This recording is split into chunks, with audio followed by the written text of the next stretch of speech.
Hello YouTube, this is Tammy Pie and I'm back with another video. This is a VR to Robin's Reflections and this is the Beetlejuice tarot tag. Okay, so the first prompt is it's showtime, a deck that feels cinematic. And this is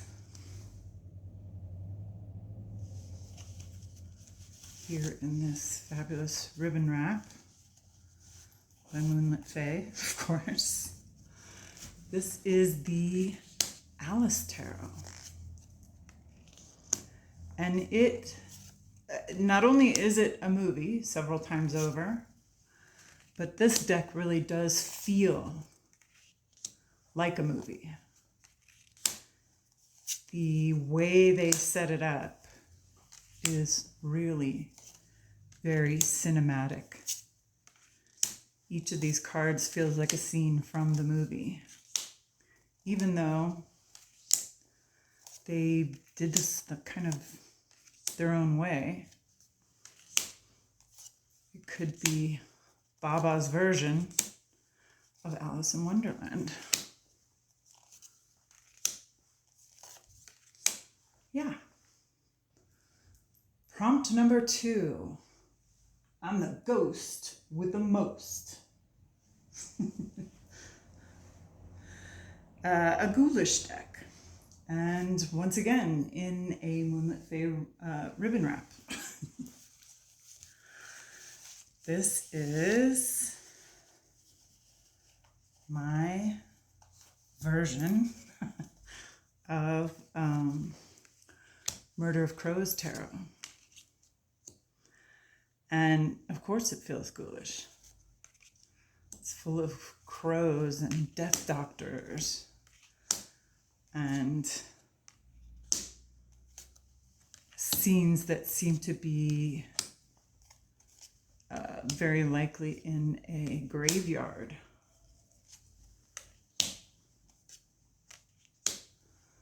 And of course, my version has little bits of red painted in. So it's even more ghoulish.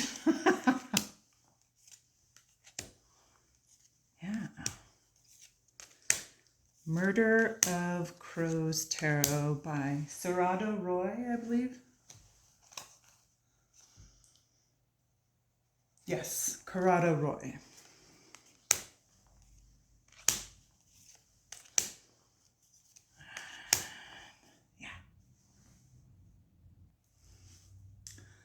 I myself am strange and unusual. A deck that's weird but lovable. And you'll see what I mean. I did see both movies. I watched the early version before I went. And then I went to the theater to see Beetlejuice. And I love the original, but the new one is pretty good. I liked it. So this is, of course, Ellen Lorenzi-Prince's Tarot of the Crone. And it's a little weird. It's a little weird. But in my opinion, it is very lovable. Very loving. Very, know yourself and love yourself kind of a deck.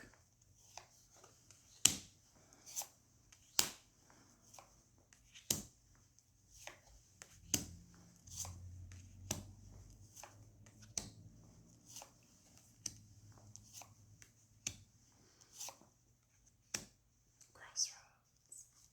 Yeah. Okay, next. Next prompt. Nice fucking model. A deck that shines in the details. And this is, oh wait, oh, wrong one. Sorry, got ahead of myself. Prompt 4 is My Whole Life is a Dark Room. A deck that's photographic, or a deck that feels like you're looking into a photo. And this one is definitely it. This is the Witch's Tarot by Burning Paper Hearts. Excellent photographic deck.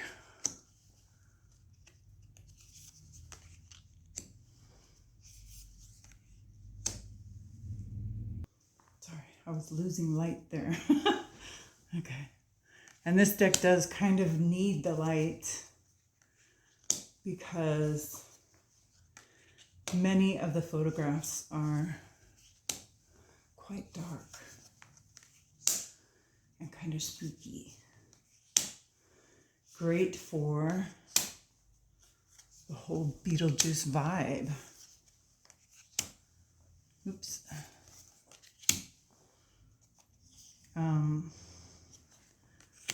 This deck comes with a bunch of extra cards, which I leave in the deck. When I got it, I also got the Oracle.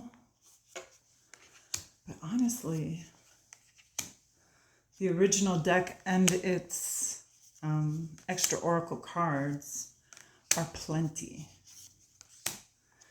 And I very much enjoy the photography.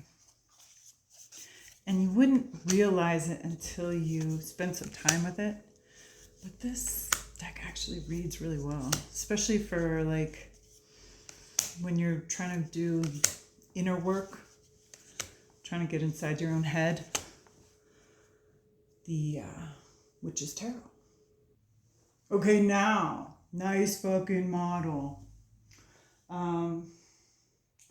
A deck that shines in the details. Yeah, so I am an MJ Cullinane fan.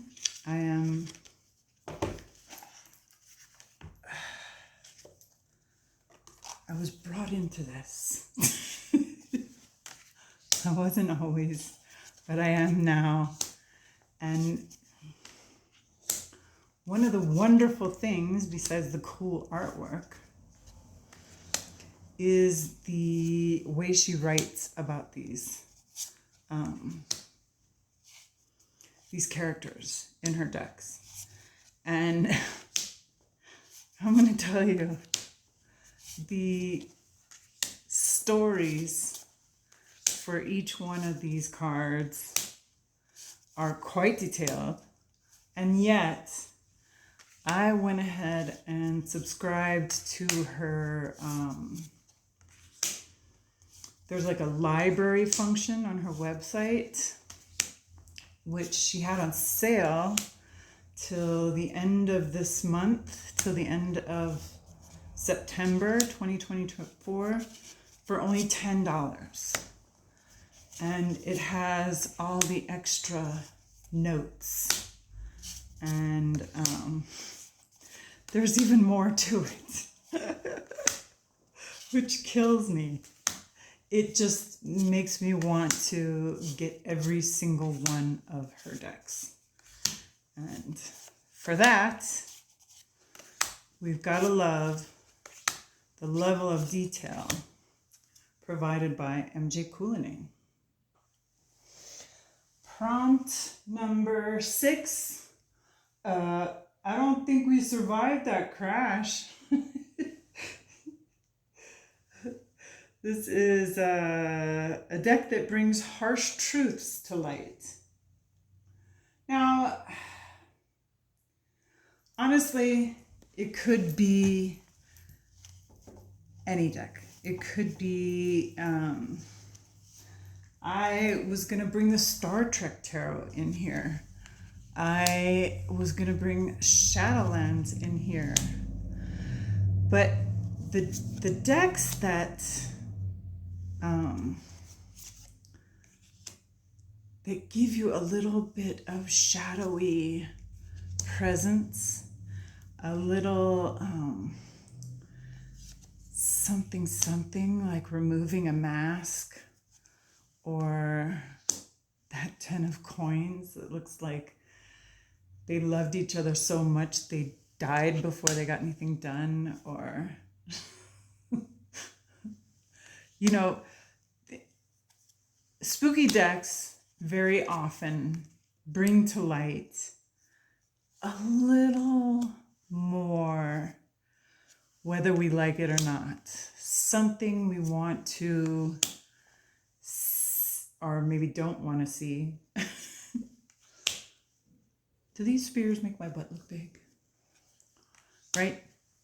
And I picked Lydia because there's been a reading or two where the details in this deck have kind of shone a light on a situation that was maybe rotting or taking a lot more effort than was necessary, or places where you're kind of sleeping on something and you need to pay a little more attention, right?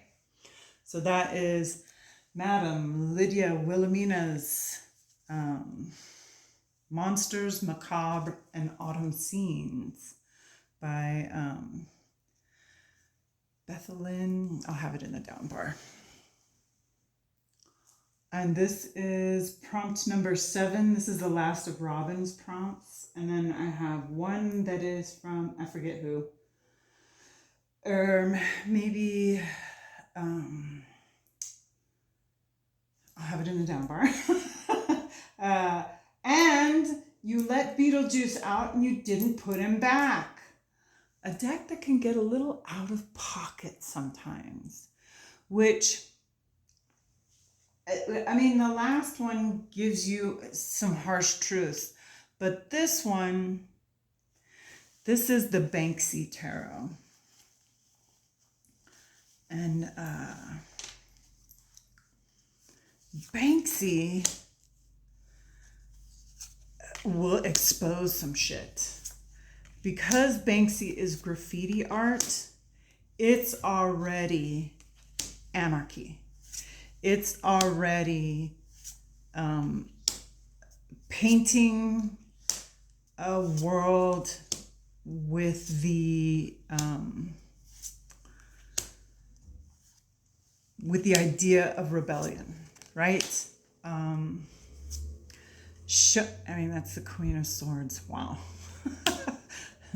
Showing the rest of the world that we're not blind, we're not deaf. We see you. We see you fucking over the poor people, screwing over small places, and the wealthy just sucking up all the money. We see homeless people, and we see children not getting an education, and we see people believing an alternate reality because of the media. And we see just this horror show of politics that's going on right now, and war and injustice. And Banksy is all about it. Okay, I showed this earlier, but yeah, this was just the deck for this situation. And the prompt is, and if I can find it, I'll put in the down bar who made this prompt up. But hey, I mean, obviously it's a Beetlejuice prompt, but who adopted this prompt for this tag? Hey, this might be a good look for me. And this is a deck that you didn't know you were going to like until you tried it and you realized you were going to like it.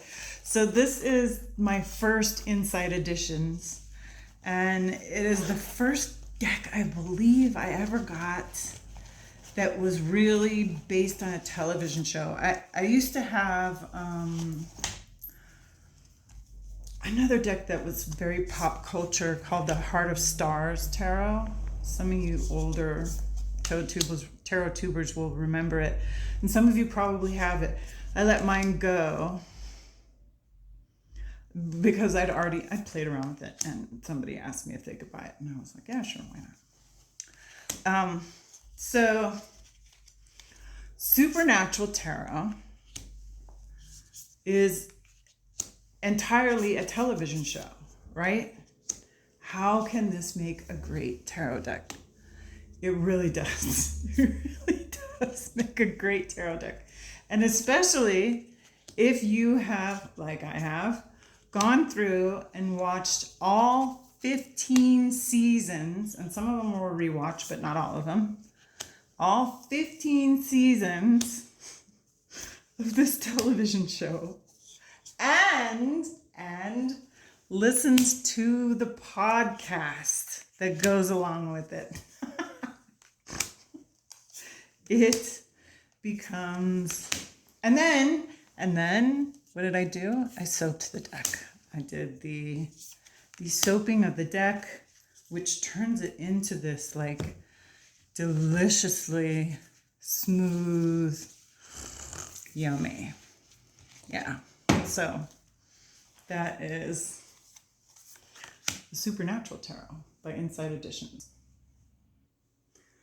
And finally, a prompt that was a quote that I liked from Beetlejuice: never trust the living. And this is a deck that takes you to the past. Now, I was kind of waiting for this deck to do this tag because, and I soaked this one too.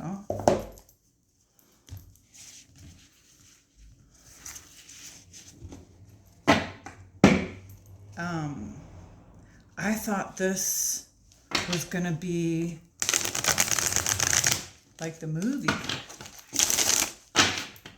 but honestly, this deck is more based on the short story by Washington Irving, is it?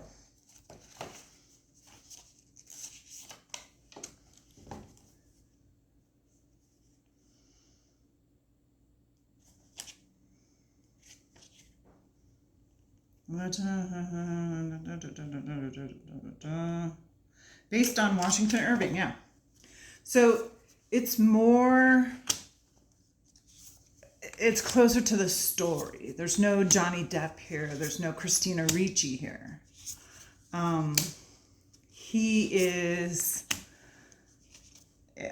Nick Lawyer, the creator, is more giving us the original story, which I'm not mad at. Honestly, I kind of love it for that. I love the movie, don't get me wrong, but to stick with the kind of spooky, kind of sweet, kind of silly story, it also is very RWS. It echoes Pamela Coleman Smith's art without being exact. And so it makes it very easy to read with. And this is a really good spooky season Halloween deck that, is very simple and straightforward and takes you to a time in the past. And that is my VR to Robin's Reflections Beetlejuice Tarot Tag. And thank you. Thank you, Robin. And thank you for coming.